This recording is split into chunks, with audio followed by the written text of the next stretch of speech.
Baru 29 orang. Saya nggak tahu sisanya kemana ya.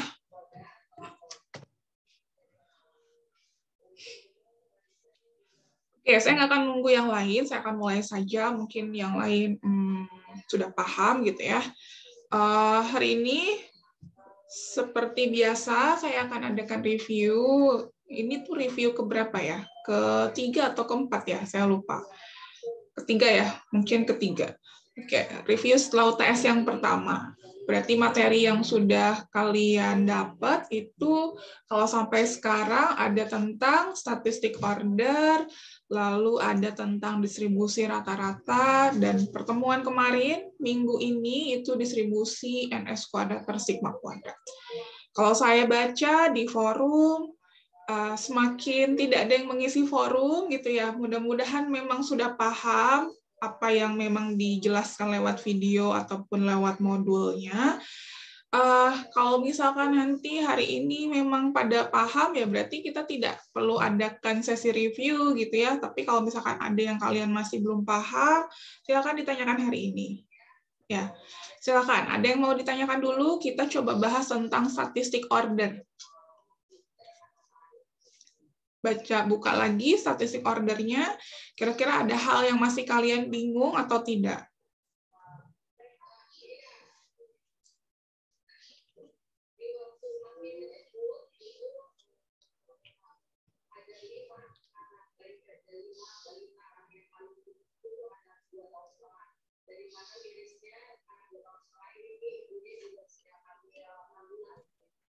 Oke. Di pertemuan ke-8 ada tentang statistik order, distribusi dari statistik order. Silakan, apa yang kita pelajari di statistik order sih sebetulnya?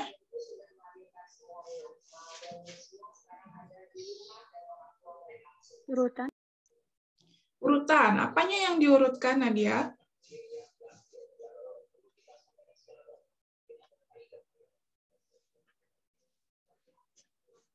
Apa yang dipelajari pada saat kita berbicara tentang statistik order?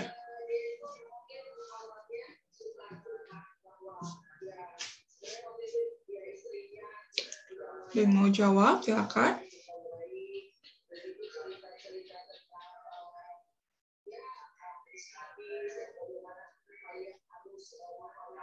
XI. Dia mau jawab dia? XI-nya, Bu. Kenapa? XI-nya.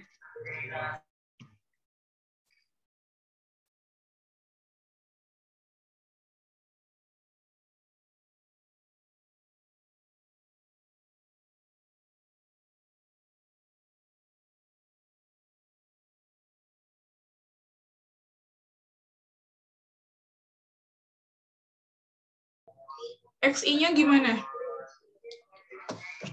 Tadi dia sebutin XI, maksudnya seperti apa?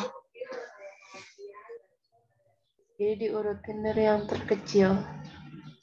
Dari yang terkecil ke Terbesar.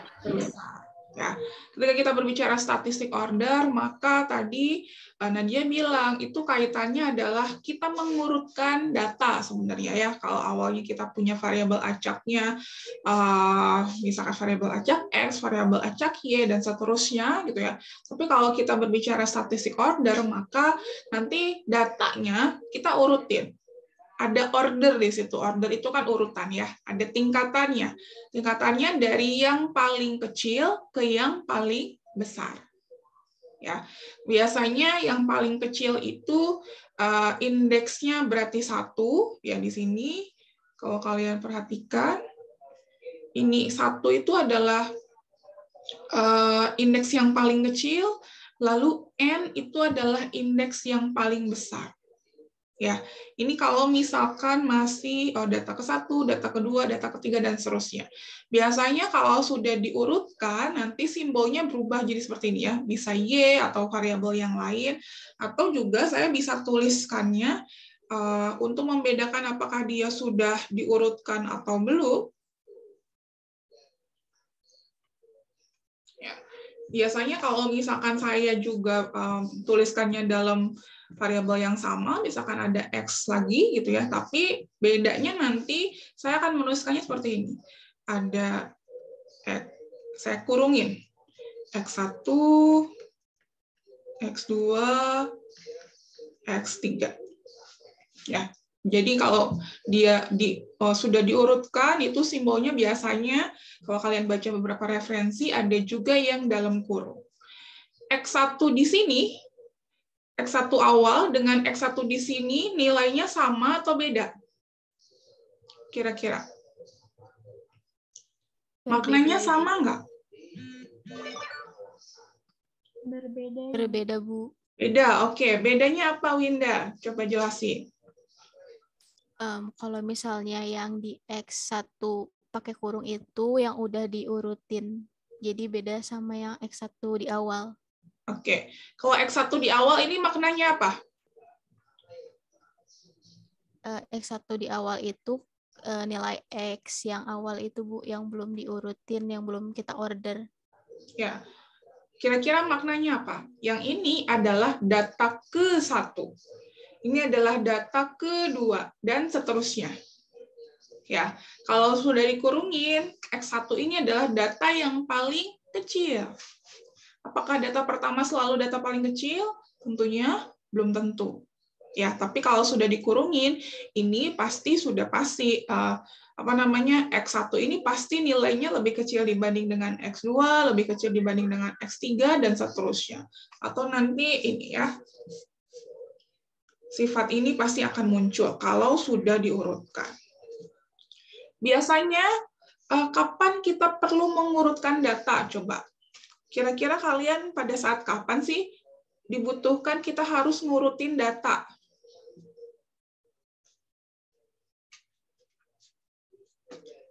Biasanya ngitung apa kalau kita harus ngurutin data dulu?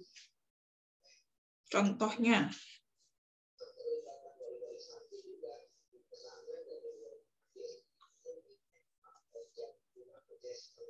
Ada yang bisa menyampaikan? Biasanya median.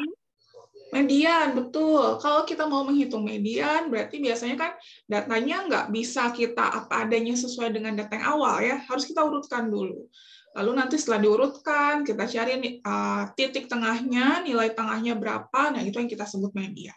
Nah, statistik order juga nanti aplikasinya bisa juga ke tadi ya, bagaimana kita menghitung peluang nilai mediannya akan sama dengan sekian misalkan.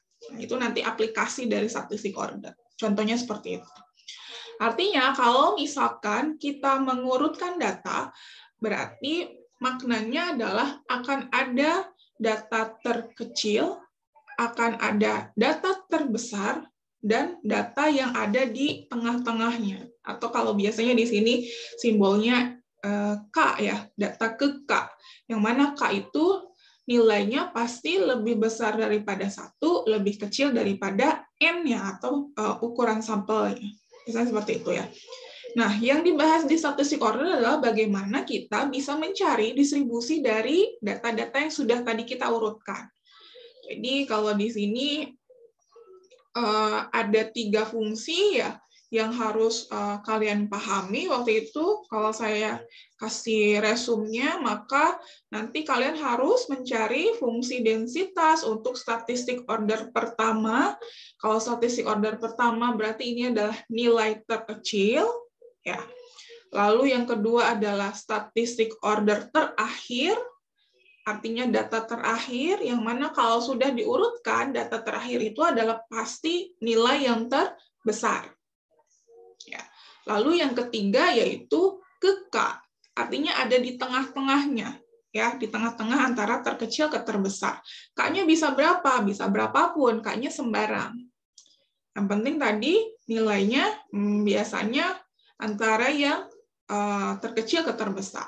Nah, ada 3 rumus sebenarnya ya. Kalau misalkan kalian di sana dibaca di modulnya kan ada fungsi densitas untuk yang terkecil, terbesar, dan untuk ke K. Kalau kalian ingin simple, sebenarnya cukup lihat dan pelajari satu rumus aja sebenarnya ya. Rumusnya yang mana? Rumusnya yang umum adalah yang poin ketiga yang ini, yang untuk fungsi densitas ke K. Ya, nanti kalau untuk yang terkecil, pada saat kita terkecil, K-nya berapa ya? Kalau saya mau nyari berapa fungsi densitas untuk statistik order pertama atau nilai yang paling kecil, berarti K-nya berapa? 1. 1. Oke, berarti ini untuk yang pertama pada saat K-nya sama dengan 1. Tinggal kalian masukkan ke rumus umum di sini, ganti K-nya sama dengan 1. Coba, berarti berapa? F Y1 sama dengan, ganti K-nya dengan 1. Berarti, jadi gimana? Oke, ini N faktorial dibagi N min K. K-nya ganti 1. Berarti N min 1 faktorial. Lalu ini 1, K-nya 1 ya tadi. 1 min 1 berarti 0. Berarti ini dibagi 0 faktorial ya. Lalu ini kita ganti F, Y, 1. Lalu dikali 1 min F besar Y1, pangkatnya adalah N-1, lalu dikali lagi F Y1, pangkatnya K-1, berarti berapa pangkatnya? 0. 0. Ya. Tinggal kita selesaikan. Oke, ini 0 faktorial berapa? 1. 0 faktorial 1 ya. Oke, ini berarti 1 ya. Lalu ini ada pangkat 0. Sesuatu dipangkatkan 0 berarti berapa? 1. Ini juga 1. Ya, kalau kita selesaikan, berarti ini adalah N faktorial dibagi N-1 faktorial dikali 1 ya, nggak usah saya tulis lagi, berarti FY1 dikali 1 min F besar Y1 pangkat N-1. Ini N faktorial di bawah N-1 faktorial. Bisa saya uraikan nggak? N faktorial itu sama dengan apa? N dikali N-1 faktorial. N dikali N-1 faktorial. Ya, ini dibagi N-1 faktorial kali F Y1, lalu kali 1 min F Y1 pangkat N-1. Ada yang bisa dicoret? N-1. N-1 faktorial. Ini coret, ini coret, berarti sisanya FY1 sama dengan N dikali FY1 kali 1 min FY1 pangkat, pangkat N-1. Sama nggak dengan rumus fungsi densitas untuk statistik order pertama? Sama nggak? Sama. Sama ya, kita cek mana tadi. Nah ini ya, N dikali FY1 dikali 1 min F besar Y1 pangkat N-1.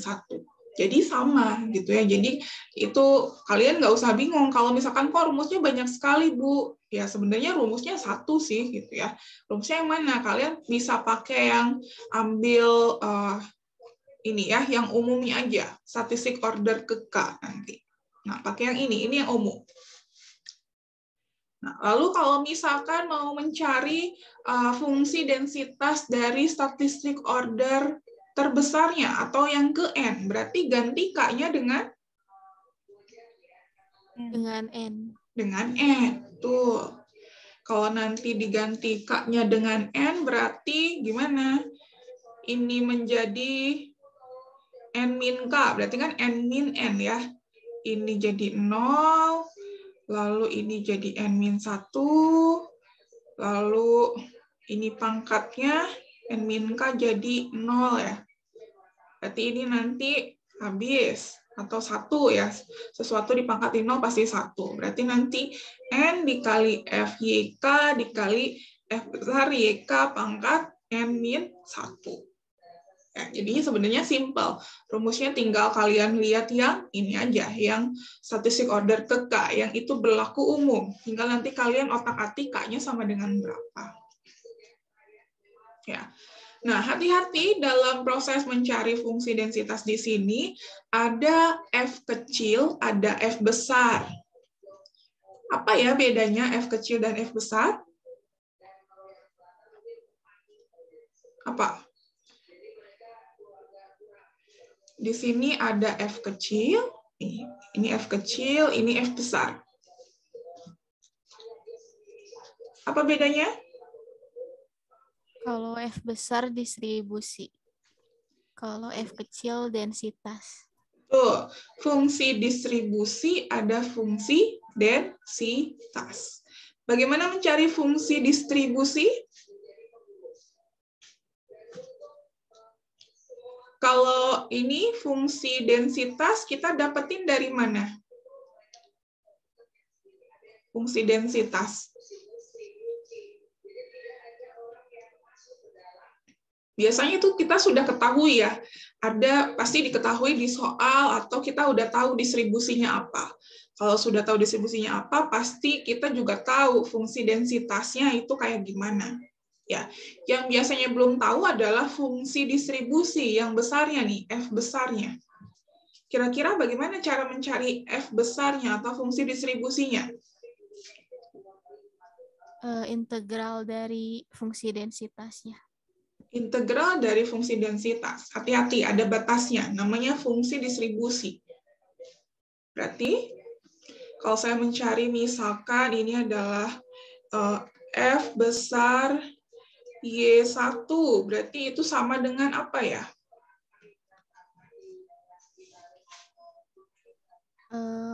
A. Batas bawahnya A, batas atasnya Y1. Tuh, artinya di sini adalah fungsi kumulatif sampai Y1. Ya, berarti integral, misalkan batas bawahnya tadi A, batas atasnya ikutin yang di dalam kurung fungsi dan fungsi distribusinya. Ini masukin ke sini. Oh, dia berarti sampai batas Y1. Ininya misalkan ada Fx, Dx. Ya. Jadi ini dulu yang harus kalian cari ya, baik itu nanti mencari statistik order pertama, statistik order ke K, atau statistik order ke N. Intinya itu, untuk statistik order, nanti kalau endingnya bisa disesuaikan, misalkan ini ya, mencari peluangnya berapa, peluang Y3 lebih dari setengah. Kita perhatikan Y3 ini order apa bukan? Oh, di sininya udah diketahui nih, ada Y1 kurang dari Y2, kurang dari Y3, kurang dari Y4. Ini N-nya ada 4. Berarti Y3 adalah statistik order. Statistik order keberapa? Karena ini ada di tengah-tengah, berarti nanti kita pakai rumusnya yang tadi ya, cari fungsi densitas statistik order ke K dulu. Nanti udah dapat fungsi densitasnya seperti apa, baru nanti diselesaikan pakai aturan peluang ya ini. Kalau dia nyari FY3 lebih dari setengah, berarti lebih besar daripada setengah, berarti batasnya nanti dari setengah sampai ini batas atasnya 1. Ya, berarti sampai dengan 1. Dan seterusnya. Oh, batasnya ini ya, batasnya yang berlaku buat si Y3 juga. Sorry, tadi saya bukan lihat ini ya. Kalau ini kan batasnya berlaku untuk X. Tapi kalau misalkan tadi ini Y3, berarti kalian harus cari juga batasnya untuk si Y3-nya berapa. tinggal disesuaikan aja sih. Kalau nanti X-nya 0, masukin dapatnya berapa. Kalau X-nya 1, nanti dapatnya berapa. Biasanya mengikuti batas awal. Ya, tuh. Ini tinggal diselesaikan. Nah, ini tadi yang saya tanya, biasanya sering dipakai buat apa? Mencari nilai minimum, maksimum, rentang. Kalau kalian tahu, rentang itu kan nilai maksimum dikurangi nilai minimum ya, nilai terbesar dikurangi nilai terkecil. Itu juga bisa kita cari pakai statistik order. Atau nilai median, atau nilai tengahnya. Kalau nilai tengah berarti nanti K-nya itu K yang tengah-tengah. Kalau kita punya 10 data, berarti K-nya adalah 5. Kalau kita mau mencari nilai mediannya. Oke, itu poin di statistik order. Silakan, ada yang mau ditanyakan tentang statistik order?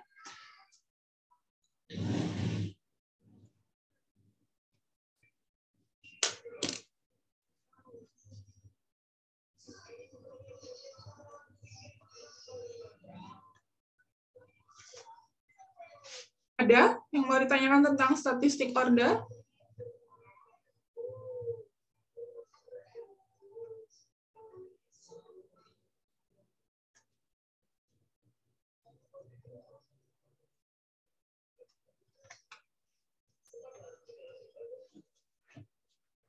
Soalnya kalau di forum saya buka nggak ada pertanyaan, nggak suka kalian tuliskan pertanyaannya. Saya jadi bingung ya, apakah kalian memang paham atau tidak tentang statistik order.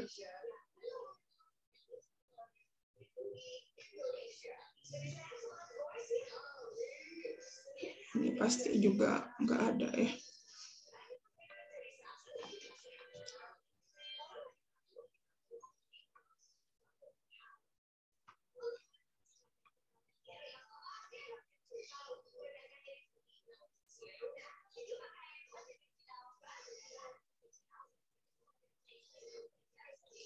Oke, kita coba buka tugasnya saja ya.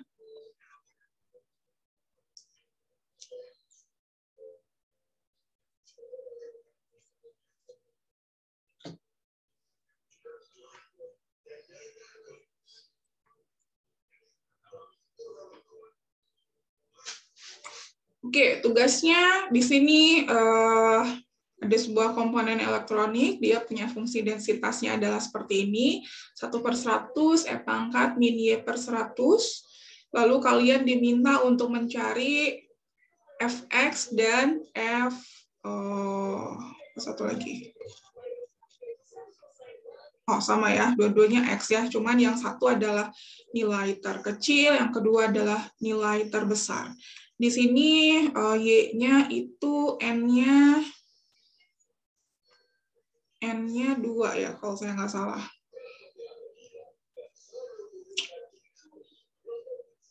Ya, di sininya Y1 dan Y2 ya, berarti cuma ada 2. Berarti kalau diminta minimal dari Y1, Y2, cari fungsi densitas untuk yang statistik order pertama. Ya, ini sebenarnya saya dapat, kalau kalian baca buku, ya sebenarnya ada di buku jawabannya ya. Dan ini pasti juga kalian menyalin dari buku. Tapi nggak masalah sih sebenarnya. Cuma nanti yang saya harapkan adalah kalian bisa paham dari mana sih jawaban ini, gitu ya. Kalau misalkan, kalau di sini ini bahasa buku, saya tahu ini dari bukunya, gitu ya. Kalian dapetin F besar Y-nya adalah 1 min E pangkat min Y per 100, harusnya kalian jabarkan, dapetin ini tuh dari mana? Coba. Dapetin ini dari mana? Fungsi distribusi Y sama dengan 1 min E pangkat min Y per 100. Di sini ada penjabarannya nggak? Oh, ini ya. Marsha sudah jabarin. Oh, ini mirip-mirip. Ada F kecil, ada F besar. Oke, F kecilnya fungsi densitasnya 1/100 E pangkat min Y per 100. Tentunya tadi kita harus cari dulu fungsi densitas. fungsi distribusinya ya. Maka simbolnya berubah, yang awalnya F kecil menjadi F besar. Karena yang di dalam kurung sini adalah Y1, maka tadi batas atasnya menjadi Y1, batas bawahnya 0. Betulkah batas bawahnya 0? Oke. Dari fungsi densitas awal, Y-nya lebih besar daripada 0. Berarti batas bawahnya adalah 0. Ya, lalu ini fungsi densitasnya 1/100 E pangkat min Y per 100. Bagaimana kita menyelesaikan ini? Ya, integral dari 1/100 E pangkat min Y per 100 dy ini di kalkulus ya sebenarnya. Kalian jabarkannya berarti harus untuk lebih mudah ya tentunya harus misalin dulu pangkatnya ya. Ini pangkatnya biar sederhana. Kalian misalin, oh ini sudah dimisalkan U sama dengan min Y per 100, berarti DU-nya adalah min 1/100 dy. Di sini ada dy, berarti ubah bentuk si pemisalan tadi menjadi dy. Berarti dy-nya adalah min 100 du. Tinggal kalian masukkan lagi ke fungsi integral yang awal, ya.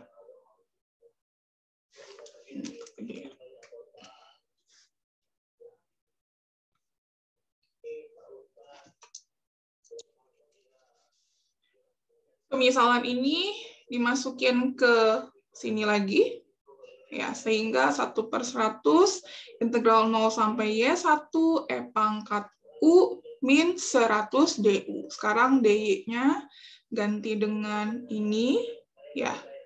Lalu ini ganti dengan U. Dapatlah ini 1/100 kali integral bla bla bla sampai akhirnya kalian nemu fungsi distribusinya adalah ini ya. Fungsi distribusinya ini. Oke, habis itu tadi yang ditanyakan adalah fungsi untuk statistik order pertama. Berarti tinggal masukkan ke fungsinya yang tadi ya. Fungsi statistik order pertama adalah N dikali fungsi densitasnya, dikali 1 min fungsi distribusi, pangkatnya N min 1.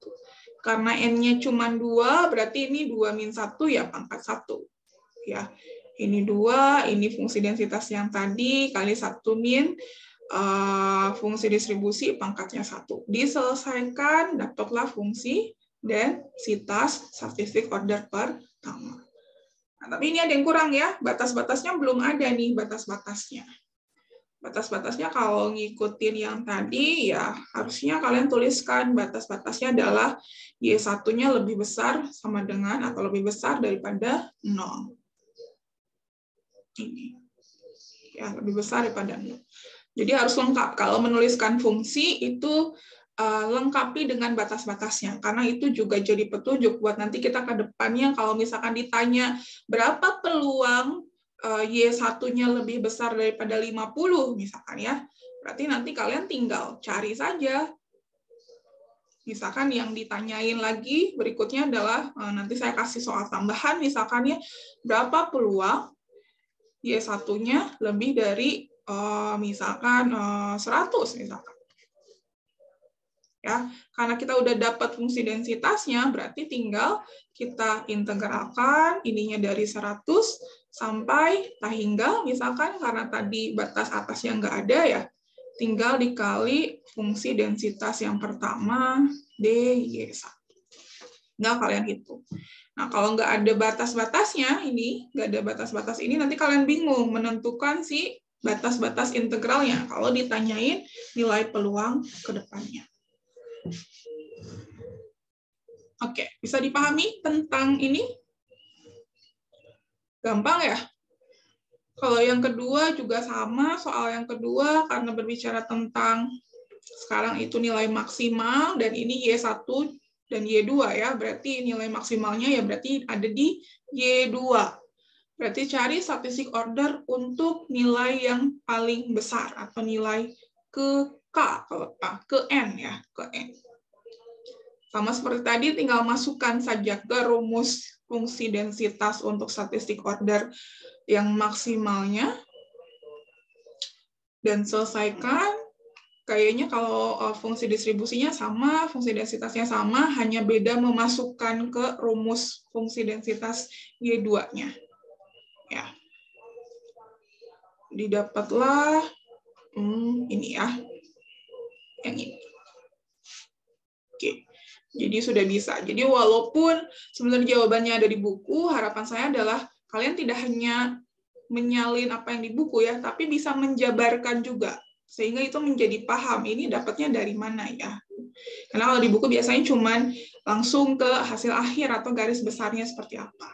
Tapi yang harus kalian lakukan adalah tadi tidak hanya menyalin, tapi harus menjabarkan itu dari mana. Oke, silakan ada pertanyaan tentang statistik order.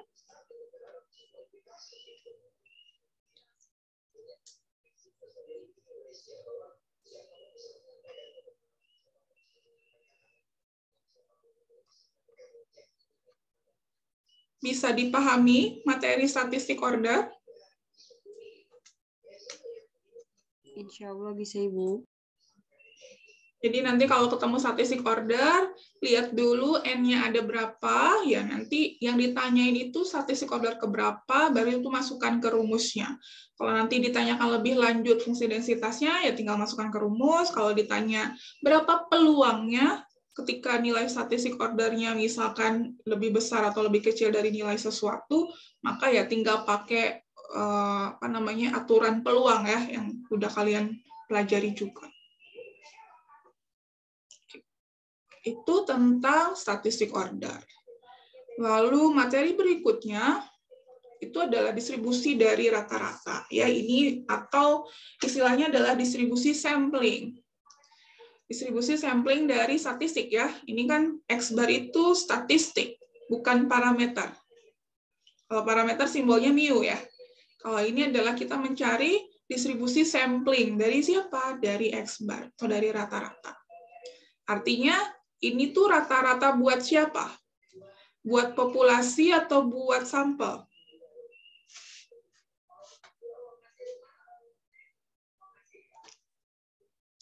Buat populasi atau buat sampel? Buat sampel. Buat sampel, karena rumusnya X bar. Ya.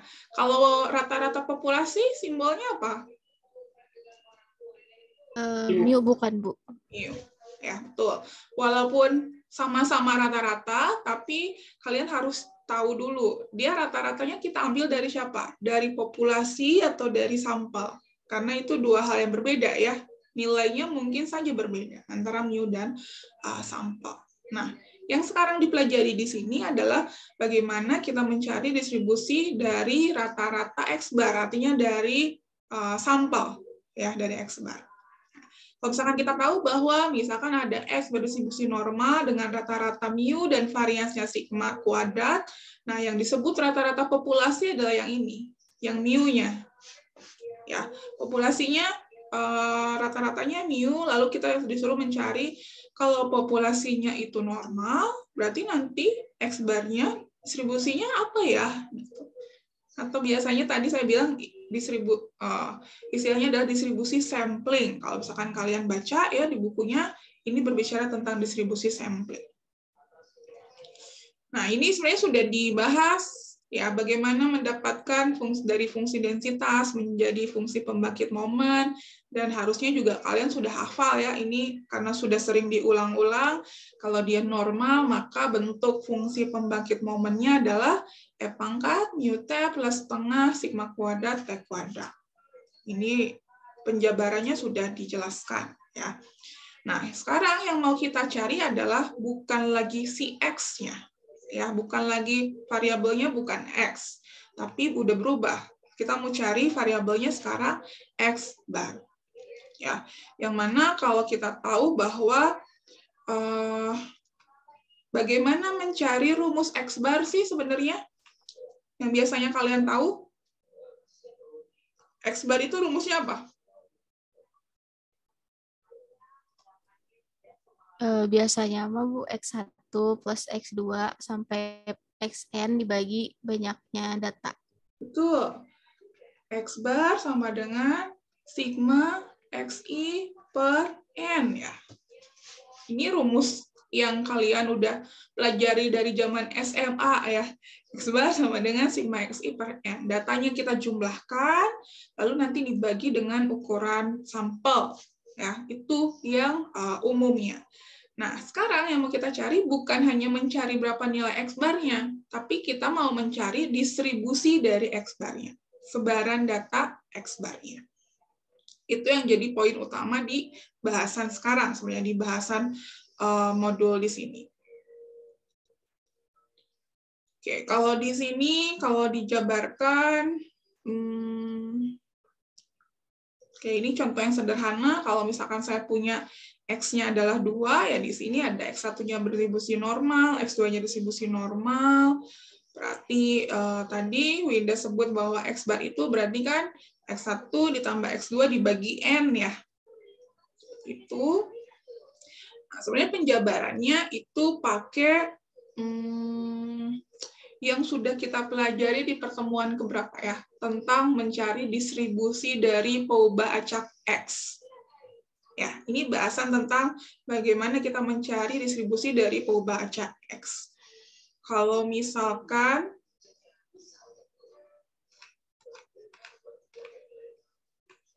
kalau di sini ada 2 buah peubah acak, ada X1, ada X2, di mana X1-nya dia distribusinya normal, rata-ratanya mu1, variansinya sigma 1 kuadrat.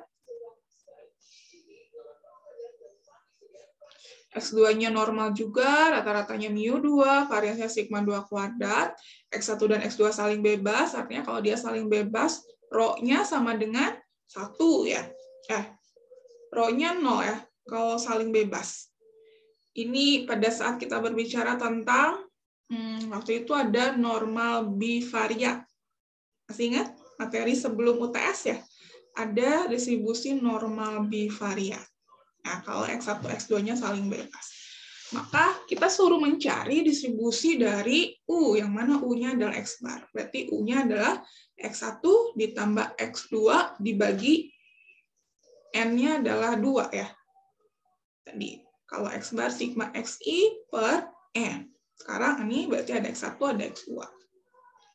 Oke, ini masing-masingnya fungsi densitasnya. Tadi terus kita udah cari juga ini adalah fungsi pembangkit momen untuk distribusi normal. Nah, karena tadi ini adalah variabel yang baru, Y adalah X1 plus X2, selesaikan pakai pendekatan fungsi pembangkit momen yang gampang. Masih ingat kemarin sebelum UTS ada berapa cara kita mencari distribusi dari peubah acak? Ada 3. Ada 3, oke. Apa aja, Winda?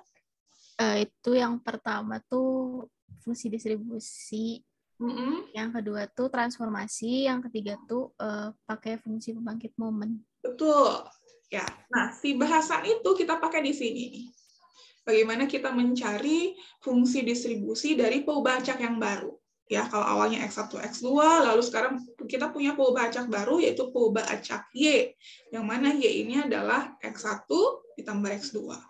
Nah, untuk mencari distribusi dari Y, maka di sini pakai pendekatannya cara yang ketiga, pakai fungsi pembangkit momen.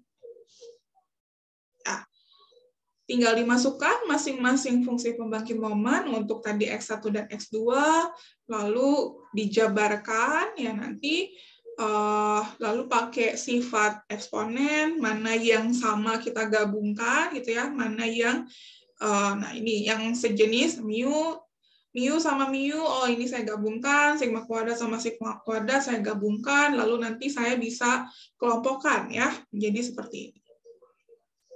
Sehingga waktu itu udah tahu juga kalau misalkan X1-nya normal, X2-nya normal ya. Coba.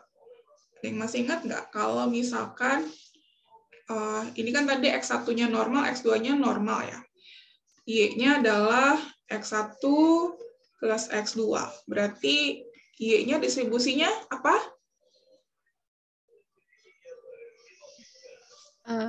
Ini bukan Bu, mu1.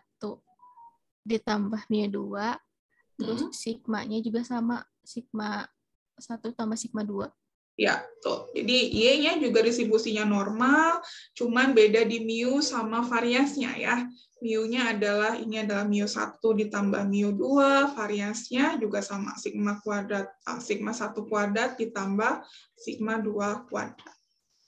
Kalau saya ubah sekarang, misalkan Z-nya, waktu itu udah juga dibuktikan, X1 min X2. Z-nya distribusi apa? Sekalian review. X1-nya normal, X2-nya normal, saya punya variabel acak baru Z, di mana Z itu adalah X1 min X2, berarti Z-nya distribusinya apa?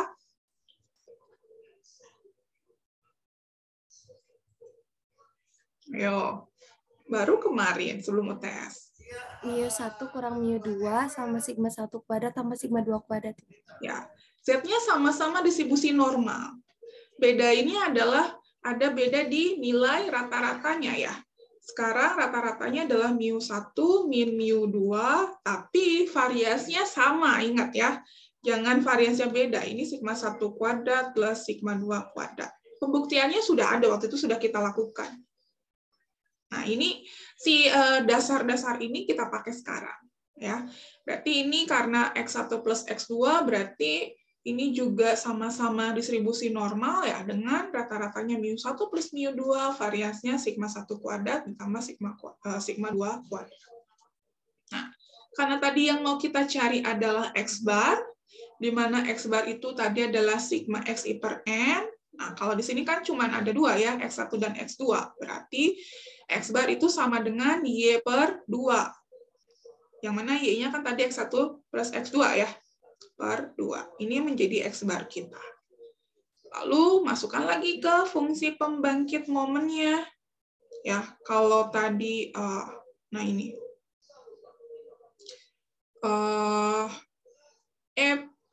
Ekspektasi dari E pangkat X1 plus X2 per 2 ya, karena ini sudah X bar dikali T. Lalu kalau saya jabarkan 2-nya saya mau pindahin ke T aja lah, biar mudah gitu ya. Jadi X1, ubah acak T-nya menjadi T per 2 sekarang. Seperti ini. Lalu nanti tinggal masukkan juga ke fungsi pembangkit momennya. Ya, ganti awalnya T itu dengan T per 2. Diselesaikan gitu ya. Lalu nanti, muncul bahwa ini. Bentuk akhirnya adalah fungsi pembangkit momennya E pangkat mu T plus setengah sigma kuadrat per 2 dikali T kuadrat. Kesimpulannya adalah ini. Kesimpulannya ini. Atau kalau saya jabarkan, kalau ini kan tadi karena ada 2 ya, si N-nya kan. Kalau saya jabarkan nanti kesimpulannya, kalau saya punya XI, I-nya, masing-masing I-nya distribusinya normal dengan masing-masing punya rata-rata dan varias, di mana I-nya ini bergerak dari 1 sampai N, maka nanti rata-ratanya atau X-bar-nya itu juga akan mengikuti distribusi normal dengan rata-ratanya sama seperti rata-rata yang awal, yaitu mu, ya awalnya juga mu, maka distribusi rata-ratanya juga mu. Cuman variasnya beda. Kalau awalnya variasnya sigma kuadrat, sekarang kalau X bar dia variasnya sigma kuadrat per N. Ya, kalau tadi yang contoh ini karena N-nya 2, berarti hasil akhirnya sigma kuadrat per 2. Kalau sekarang, kalau saya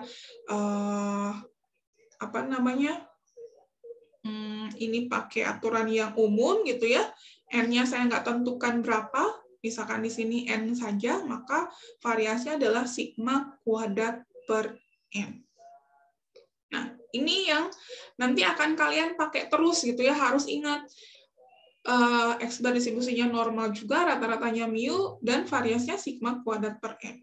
Ini akan kalian pakai nanti pada saat banyak berbicara tentang bagaimana menghitung nilai peluang rata-ratanya. Ya, menghitung peluang rata-ratanya.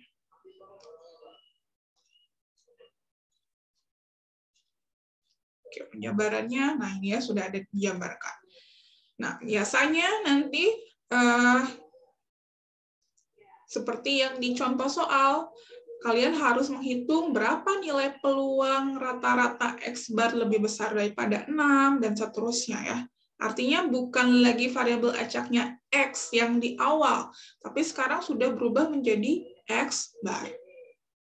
Artinya kalian harus cari dulu distribusi dari X barnya apa tadi. Pakai aturan yang tadi ya, oh X bar itu distribusinya sama-sama normal, rata-ratanya sama, tapi variasinya yang berbeda. Sehingga nanti kalau udah tahu distribusinya apa, rata-rata dan variasi dari distribusi dia nilainya berapa, nanti kita bisa pakai pendekatan distribusi limit pusat atau dalil limit pusat untuk mencari berapa nilai peluang. Ya, biasanya didekati dengan nilai Z. Atau kalau kalian di Mathstat, udah tahu ada distribusi normal baku ya. Masih ingat nggak distribusi normal baku itu pada saat kapan ya? Apa bedanya normal biasa dengan normal baku? Atau normal standar? Ada yang masih ingat?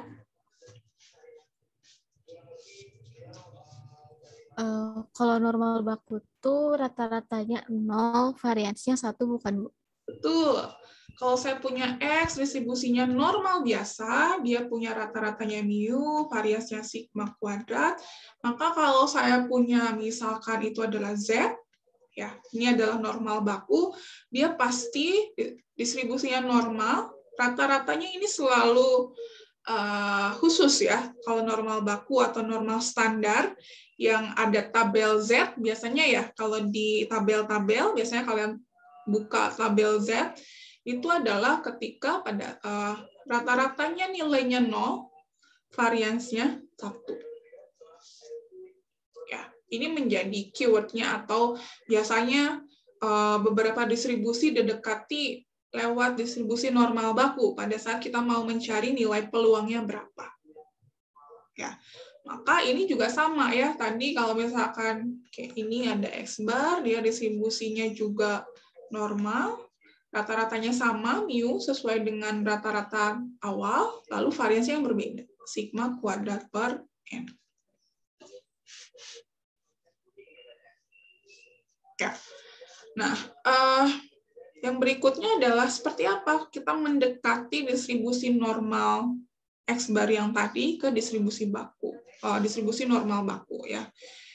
Kalau di sini, nah yang awalnya X atau yang awalnya X bar berubah menjadi Z ini ya. X bar lebih besar daripada 6, tapi tiba-tiba kita transformasi, kita ubah bentuknya ke dalam bentuk Z.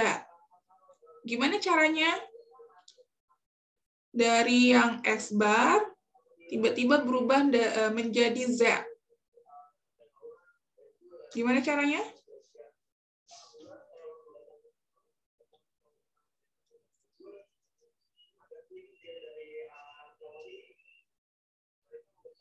Z itu adalah nilai dari, ya, kalau misalkan kalian ada ingat, Z itu adalah nilai dia, nilai awalnya, misalkan variabel awalnya adalah X bar, ya, dikurangi rata-rata dari variabel acak X bar, berarti dikurangi ekspektasi dari X bar, ya, rata-ratanya, dibagi akar dari varians dari X bar.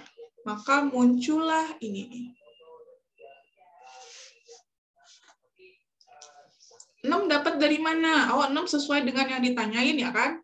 Kita mau nanyain 6. Lalu 5 didapat dari mana? 5 didapat dari rata-rata distribusi X bar-nya. Berapa tadi? Yang ditanyain, yang diketahui adalah ini X, distribusinya normal, rata-ratanya 5, variasinya 16. Kalau saya punya X bar, tadi distribusinya menjadi apa? Sama-sama normal, ya. Rata-ratanya sama, rata-ratanya berarti masih 5. Variasinya berbeda sekarang. Variasinya menjadi sigma kuadrat per N. Berarti sigma kuadrat itu yang awal ya, 16 per 4. Karena N-nya 4. Nah, ini menjadi rata-rata dan varias dari distribusi X-bar. Berarti yang ini adalah Z sama dengan X-bar-nya tadi 6 dikurangi rata-ratanya berarti 5 akar dari varias, berarti akar dari 4, yaitu 2. Ya. Sekarang karena sudah berupa Z, maka nanti untuk mencari nilai peluang Z lebih besar daripada setengah, ini kalian dapetin dari mana coba? Nih, ini dapat dari mana?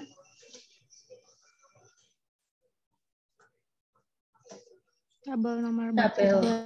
Betul, tabel distribusi normal. Kalian sudah tahu ada tabel distribusi normal. Jadi tinggal dicari nilai peluang Z kurang dari setengahnya berapa? Oh, 0,691. Maka dapatlah nanti nilai peluang. Seperti itu. Jadi, kenapa selalu didekati atau kita arahkan ke Z gitu ya, ke distribusi normal baku, karena itu kita punya tabelnya, sehingga nilai peluangnya sudah ada.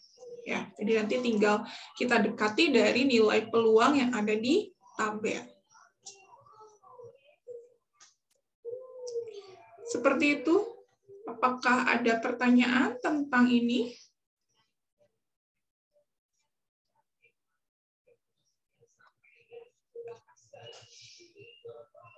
Oke, yang contoh berikutnya juga sama aja ya, cuman kalau tadi tanyain peluangnya, kalau sekarang kebalikan, nggak nanya peluang, tapi nanya berapa nilai konstanta di sini. Sebenarnya caranya tinggal dibalik aja. Kalau tadi ininya diketahui berapa cari peluang, kalau sekarang peluangnya diketahui berapa cari konstantanya.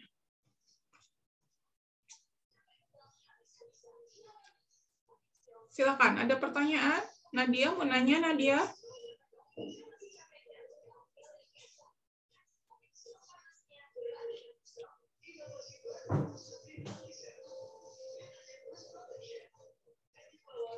Oke, yang contoh 5 ini mirip dengan yang tadi ya, mencari distribusi dari peubah acak baru. Ya, ini berarti ada 2 peubah acak baru, ada X bar, ada Y bar. Kalau saya mau cari, berarti kan sebenarnya ini tuh sama dengan peluang X bar min Y bar lebih besar daripada 0. Ya, tinggal cari X bar-nya distribusinya apa, Y bar-nya distribusinya apa, lalu pakai aturan yang tadi. Ya, pada saat kita berbicara Z-nya X1 min X2, maka dia distribusinya normal, rata-ratanya tinggal dikurangi, variasinya tinggal dijumlahin. Nah, ini juga sama nanti pendekatannya. Ya. Atau misalkan nanti bisa aja saya tanyainnya berapa nilai peluang X bar ditambah Y bar misalkan lebih besar daripada 10 misalkan. Ya berarti kan harus cari tahu dulu ini tuh distribusinya apa nih kalau saya jumlahin. Ya. Nanti udah tahu distribusinya apa, dapetin nilai ekspektasinya berapa, dapat variasinya berapa, baru pakai aturan distribusi normal baku, ubah ke dalam bentuk Z. Logikanya seperti itu. Nah, ini kan ubah dalam bentuk Z.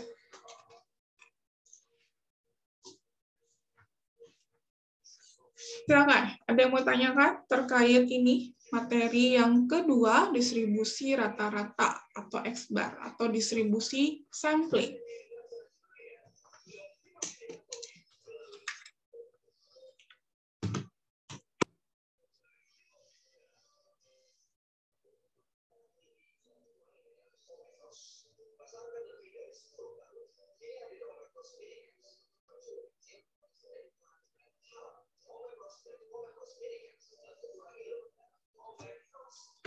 Ada pertanyaan?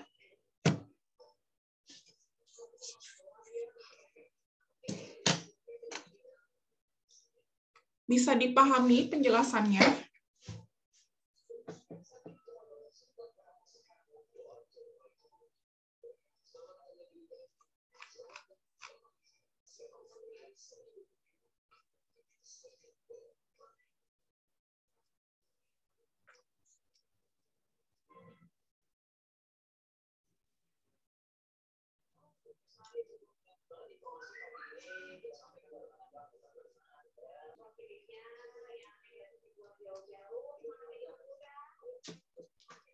Tidak ada yang mau tanya, ini benar? Saya nggak tahu diamnya kalian, diamnya ngerti apa diamnya nggak ngerti.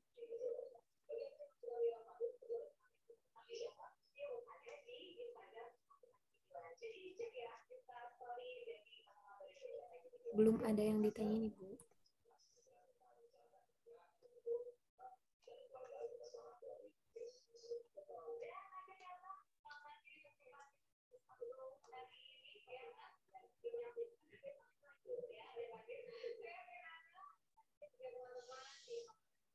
Oke, yang tugas pertemuan 10-nya untuk nomor 1 sebenarnya sama seperti tadi ya. X bar min Y barnya. Tinggal cari dulu distribusi dari X bar min Y bar. Nanti kalian cari nilai nilai mu-nya sama nilai variansnya. Ya. Lalu nanti dekati ke Z-nya, lalu masukkan atau mencari nilai peluang dari distribusi Z-nya pakai tabel normal baku. Sederhana seperti itu. Oke, yang poin nomor 2, sama juga ini ya.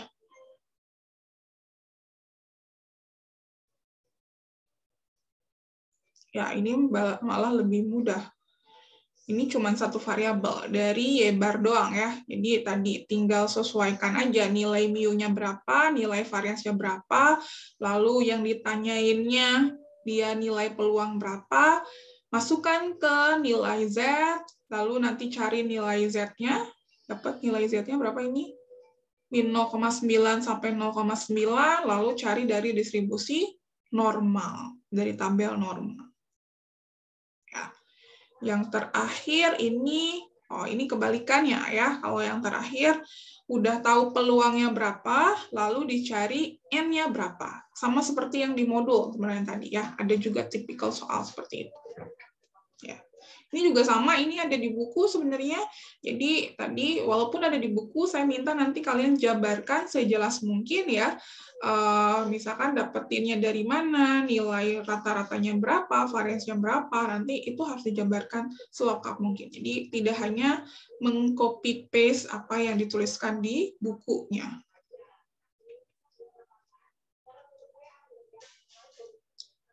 Oke, itu untuk bahasan kedua, distribusi sampling dari X bar.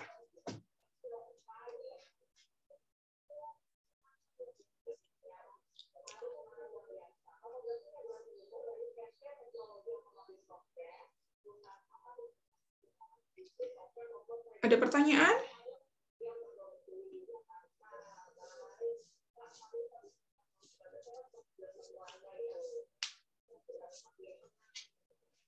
Oke, nggak ada ya, karena diam aja semuanya, jadi saya anggap udah paham. Nah, pertemuan berikutnya, yang pertemuan minggu ini juga masih tentang distribusi sampling, itu adalah distribusi dari NS kuadrat per sigma kuadrat. Jadi sisa pertemuan sekarang tuh sampai UAS, nanti kalian akan mencari distribusi lagi ya. Distribusi dari Pubacak yang baru. Tadi ada X bar, lalu sekarang ada NS kuadrat per sigma kuadrat. Nanti minggu depan kita belajar distribusi T gitu ya. Ada T student yang kalian ketahui ada di tabel juga ya, tabel T student, lalu nanti ada tabel F gitu ya.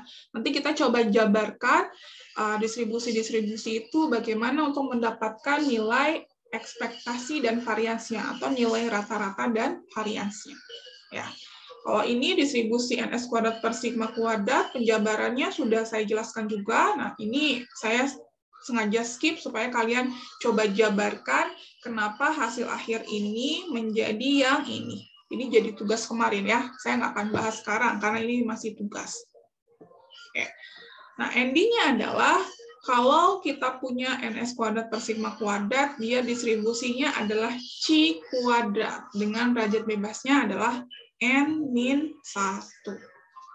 Ya, ini poinnya. Bagaimana kita mencari kenapa sih NS kuadrat per sigma kuadrat ini distribusinya C kuadrat dengan derajat bebas N-1.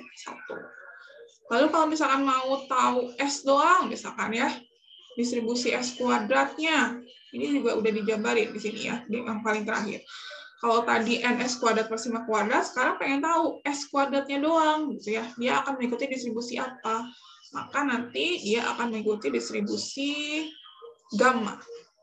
Ya, distribusi gamma pada saat alfanya N-1/2, betanya adalah 2 sigma kuadrat per N. Penjabarannya juga sudah. Intinya adalah kalian harus bisa menjabarkan kenapa si fungsi tadi itu mengikuti distribusi tertentu. Itu yang akan kita pelajari dari sampai dengan pertemuan sebelum UAS. Ya. Mungkin nanti saya bahas ini lebih detailnya pada saat review berikutnya, biar gabung dengan distribusi T sama distribusi F, karena bahasannya masih sejalan gitu ya.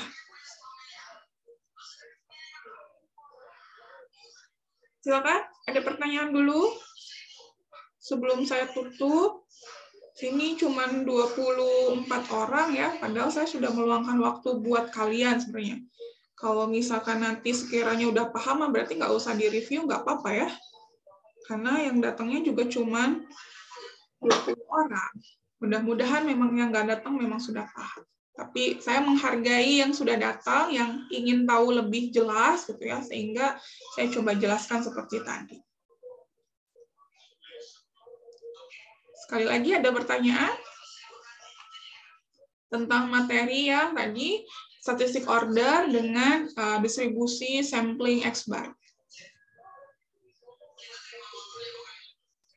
Ibu izin bertanya.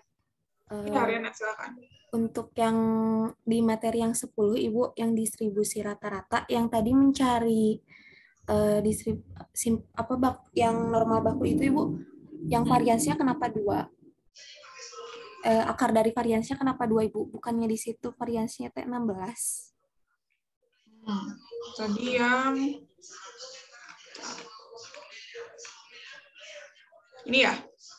Iya, Ibu. Oke. Oke, Rena. 16 itu varians punya siapa, Ren? Dari XI. Dari X-nya, distribusi awalnya ya, Ren, ya, yang 16. Nah, sedangkan kalau ini yang ditanyain apa? X-bar. XI atau X-bar? X-bar. X-bar, oke. Tadi kita tahu bahwa kalau dia X-bar, distribusinya apa? Kalau dia X-bar, distribusinya apa tadi? Kalau XI-nya adalah distribusinya normal, dengan rata-rata mu, variansnya sigma kuadrat, lalu X-bar-nya distribusinya apa? Normal dengan mu, sigma kuadrat per N. Oke, mu sigma kuadrat per N. Berarti kalau saya mengikuti ini awalnya X-bar distribusinya normal, rata-ratanya adalah 5, variasinya adalah 16 ya. Ukurannya 4, berarti N-nya adalah 4. Ya, lalu masukin ke sini, berarti X-bar-nya distribusinya apa? Oh, normal juga. Dengan rata-ratanya mu. Mu itu berarti sama dengan rata-rata yang awal, berarti berapa?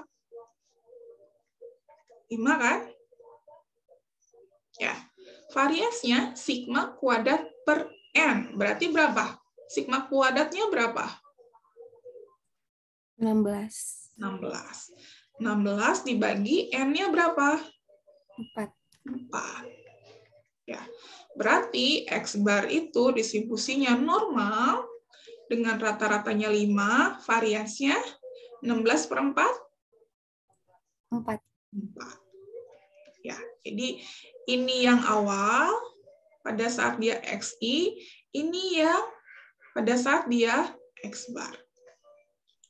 Sehingga pada saat kita mendekati dia ke dalam bentuk Z, tadi Z itu adalah nilai X-bar dikurangi ekspektasi dari X-bar-nya, ya, dibagi akar dari varians X-bar. Akarnya ya, bukan variansnya. Berarti kalau misalkan yang A gitu ya, yang ditanyain yang A, peluang X bar lebih dari 6. Ya, tadi saya bisa ubah ke dalam bentuk ini kan. Kalau saya ubah berarti ruas kiri saya ubah, ruas kanan saya ubah. Ya, berarti ini peluang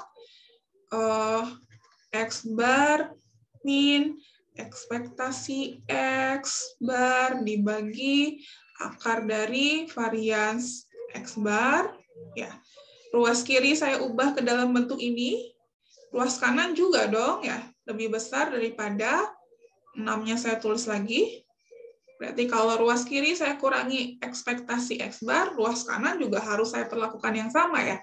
6 min ekspektasi X bar dibagi, tadi dibagi, ruas kirinya dibagi akar dari varias. Ruas kanan juga harus saya perlakukan yang sama. Akar dari varias X bar. Ya.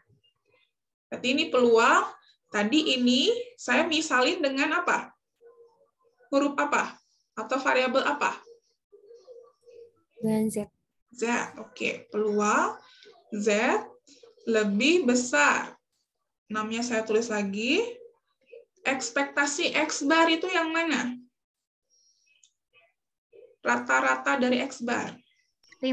5. Oke. 5 dibagi akar dari varians X bar berapa? 4. 4. Jadi lihatnya yang X bar ya, bukan yang S. Akar dari 4. Sudah, berarti peluang ini ya, peluang Z lebih besar daripada 1/2. Nanti tinggal lihat dari tabel kalau sudah berbentuk Z. Gitu. Jadi hati-hati ya, beda nilai variansnya pada saat XI dengan X bar. Karena tadi secara distribusi, X bar itu distribusinya masih sama-sama normal, tapi mu-nya sama, tapi beda di variansnya. Sekarang berubah jadi sigma kuadrat per N. Seperti itu, Ren. Bisa dipahami? Bisa, Ibu. Terima kasih. Oke, ada lagi? Silakan.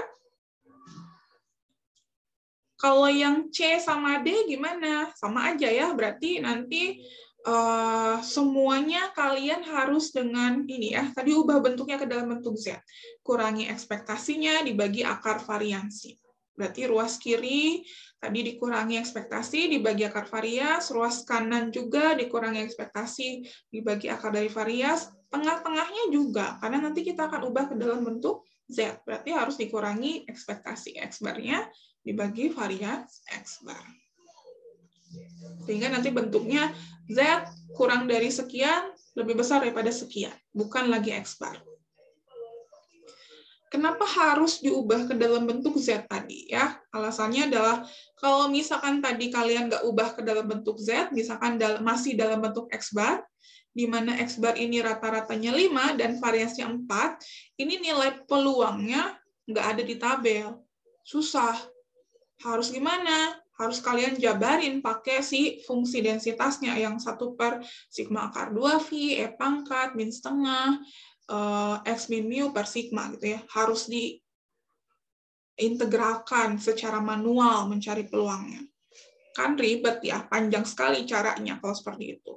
Tapi kalau kita ubah transformasi dia ke dalam distribusi normal baku, kita ubah dia rata-ratanya 0, variansnya 1, maka kita mudah nanti mencari nilai peluangnya dengan lihat di tabel normal baku. Seperti itu. Oke, yang lain silakan, masih ada?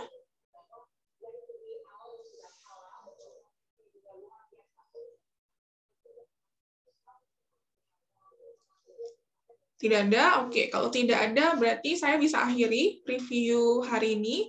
Nanti review terakhir, nanti saya coba bahas tentang yang tadi, lebih detail tentang NS kuadrat per sigma kuadrat, lalu nanti kalian belajar distribusi T dan distribusi F, F-Snedeker. Ya.